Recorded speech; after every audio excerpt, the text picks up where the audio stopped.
All right, so Haruka Junko sent me a thing to look at over here. He has no mechanics down yet, but I'm take a look at it anyway. But he's making a game, pretty much. Called the Argent Zeal Documents. And I'm not gonna lie, I immediately checked out at the elevator pitch. It's just demons from across the multiverse. I immediately checked out. Demons is a very blah term to use for whatever uh, op four you're using. I would encourage you to look way beyond demon, to invent something that may be demonic like, but give it an actual name, give it a culture, give it a reason, give it a desire. Don't just use demons. It's the reason why in a lot of manga and anime, when people find out, oh, he's trying to defeat the demon lord, people will immediately fucking check out of that story because it's too overdone, it's too rote. So just at the very start of your pitch, just take out demons and create an op four that can be somewhat original to you. It's something of your design, or at least your idea, your take, your angle, whatever it might be. Don't just use demons. But rest of the pitch is from across the multiverse are tearing through reality to conquer Earth, and you, as a chosen child, are one of the few who can stop it. Again, don't use chosen child. Use a certain name for that particular aspect of the story. Use a title or something of that nature.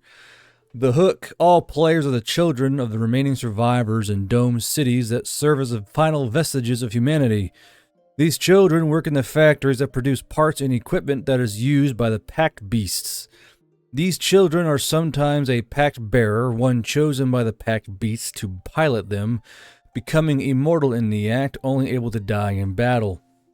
While their pack beasts in the tenuous support of their Arcana household, with their pack beasts, they fight the invading demons on their own terms, attempting to push them back through their sovereign gates, portals to their home. Again, I like how you used sovereign gates, not just portal or hole or whatever. You guys should give it a name.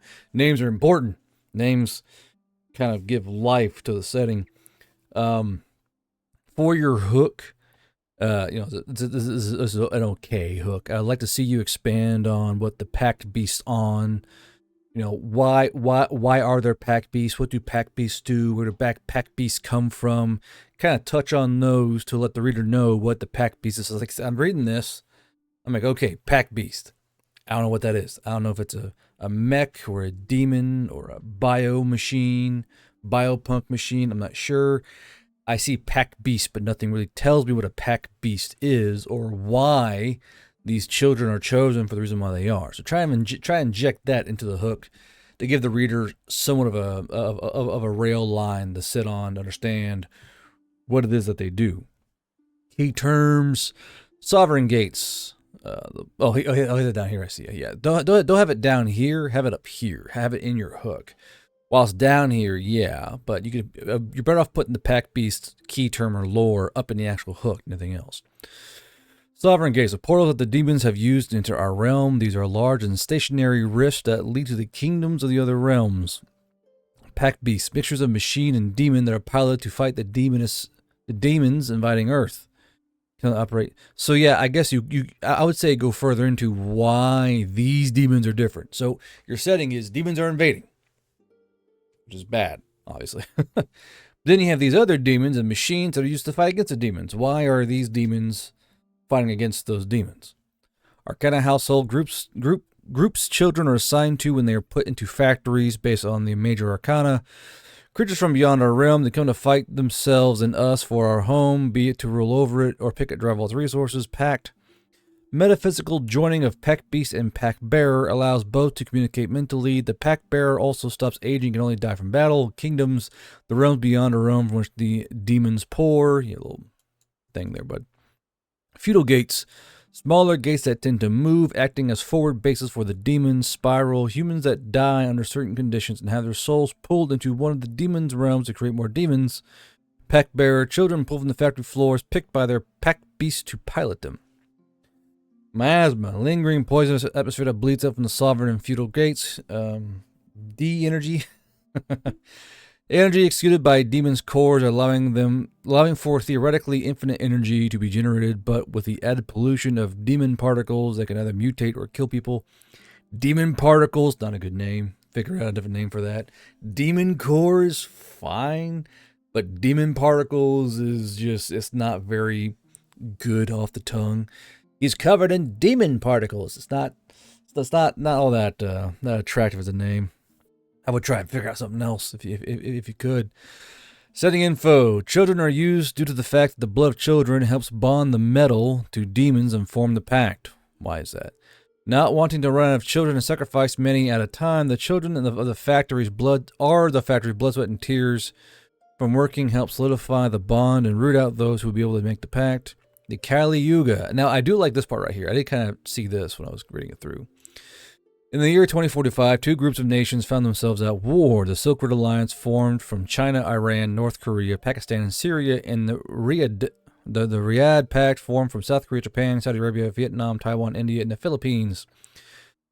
Both had initially formed from a mutual distrust of each other over concerning oil deliveries, which quickly devolved into a Cold War, but it all tipped off when North Korea, on the brink of collapse, declared war on South Korea. Shortly afterwards, the rest will be sucked into the vortex of war, with larger groups like the European Union, Russia, and United States staying out of the conflict the best they could, hoping it would blow over it. So, unless the parallel doesn't exist, there aren't any if there aren't any troops in South Korea, the U.S. can't stay out of it. Either you have to go in and alter the timeline, or you have to make the United States plug themselves into the combat, because the United States they're on the parallel between South Korea and North Korea. They can't not avoid it. Sadly, that will never come. The already unstable North Korea, now suffering from lack of resources and food as the South Korean forces pushed into their country, did something no one would have expected and launched several nukes, engulfing the border of North Korea and South Korea in hellfire. It was later named the Kali Yuga after the final age in Hindu religion. The calamity. Sadly, the Kali Yuga would not be the end, but rather the beginning of the true suffering, but though not without good intent. Seeing the war take a drastic turn, the entire world was shocked that someone had actually hit the button, let alone multiple times. Several countries went to NATO and made official statements or made open declarations denouncing North Korea's actions and how dangerous a move this could have been should someone else had started firing nukes. Though, overall, nothing effective was done, and it looked like the war would restart and the risk of more weapons of mass destruction would be used should the war continue. It was around this time a man found a way he thought he could save the world. He, along with a group of people he trusted, had spent many years looking into funding peaceful missions and trying to prevent war, but sadly didn't pan out. With the war and then the Kali Yuga, he was desperate for a way to stop what he saw as a spiral into the gates of hell for all of humanity.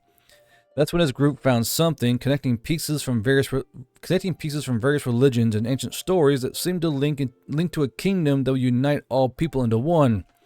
Desperate at this point, with the war slowly getting ready to renew, he and his group pushed forward, connecting these pieces into ritual of sorts. Oh, I see. Okay, I like this. I do like this. Guys, like, okay, we gotta solve this shit, try something, and it fucks up. I like this. I always like stories that do this. Was the path to hell was paved with good intentions, you know? I love these kind of stories. I like where you're going with this. And that's where it all went wrong. In an instant, humanity was brought to its knees as they misunderstood part of it, which called for the trial. Thinking that humanity was already in its trial, they had pushed for this ritual, rushing it, but instead brought the trial to them, several portals tearing open across the world over the next few months, monsters spilling out and destroying, conquering, and slaying all they came across. One at the very site the ritual was held, where those who were involved found themselves changed both mentally and physically, never to age again, to watch their trial unfold. So I guess it's one of the sovereign gates, I assume. The sovereign gates? Yeah, so sovereign gates. The 4 sovereign gates. There's the feudal gates that move around. The demons beyond. Again, find a better name than demons. The Arcana households. The name's okay, but it's kind of meh. The pack beasts. Okay. Pack beasts, also known as mothers, are the vehicles that chosen children pilot to fight the demons. They are formed from captured demons, bound with chains and metal pieces welded into their bones that make it so without the help of their child, they will be unable to regenerate their bodies. So how do they capture these demons? When a child makes the bond with a pack beast, they are linked both physically and mentally to each other, able to communicate through telepathy over distances. Now, people are going to draw parallels to Evangelion immediately. Like, There's no shot the folks don't go Evangelion and immediately make that fucking shot across the bow with you. So you have to either lean into the Evangelion angle or try and push yourself away from the Evangelion angle. Because basically they were so basically what I'm saying is they were piloting angles, they were piloting demons here. It's literally like reverse Evangelion. So just be aware of that when it pops up, because it will. When inactive and not being used for combat, the flesh of the body withdraws into several drilled holes in the bones, leaving only a skeleton on the creature left, though it can still communicate directly with its pilot like this through telepathy. When needed for combat, though, the cockpit is somewhere around the midsection, with the pilot don't say somewhere around. You need to figure out where this combat cockpit is. Don't say around. People want to know exactly where it is. With the pilot physically bonding with the pack beast as the flesh pours from these holes, taking the form of the demon as it would have been. So, you need to explain, are they humanoid demons? Are they animal demons? Are they animal form, human form? Are they more mech? You gotta explain that a bit more here. So, let's see here. The children, also known as pack bearers, are those who have been chosen from the Arcana households by the pack beast to pilot them. Many of these range between 12 and 16, having been told their whole lives of why they work and bleed in the factories to save humanity.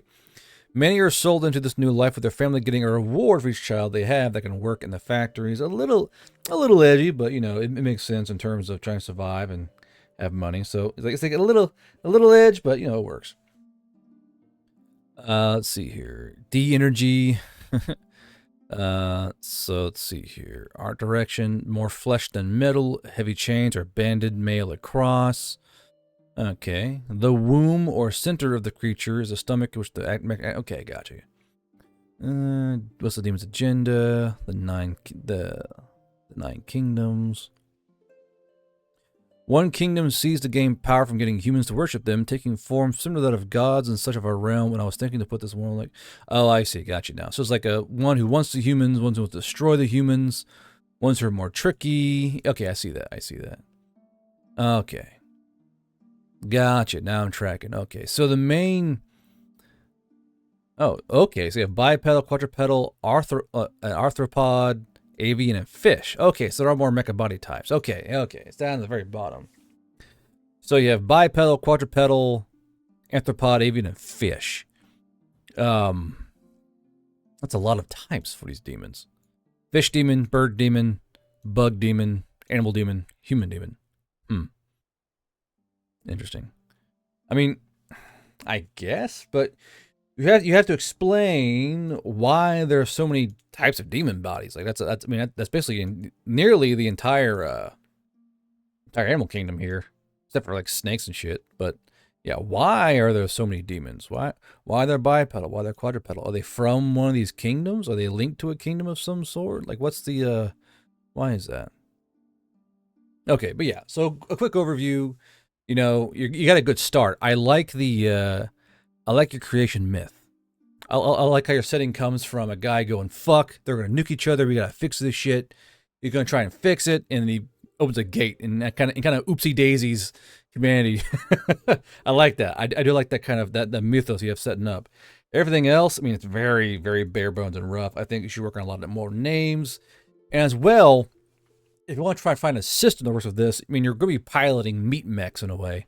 So I would say study a lot of mecha games, like not just BattleTech. Most guys look towards BattleTech, but like do your research, look up a lot of games where you're kind of piloting something and kind of learn from that, figure out your action point system, your movement, that kind of stuff. Because the fact you have so many body types, gonna be a lot of balancing. You gotta make sure people why would you want to be a bipedal? Why would you want to be a quadrupedal? Like, obviously speed and all that.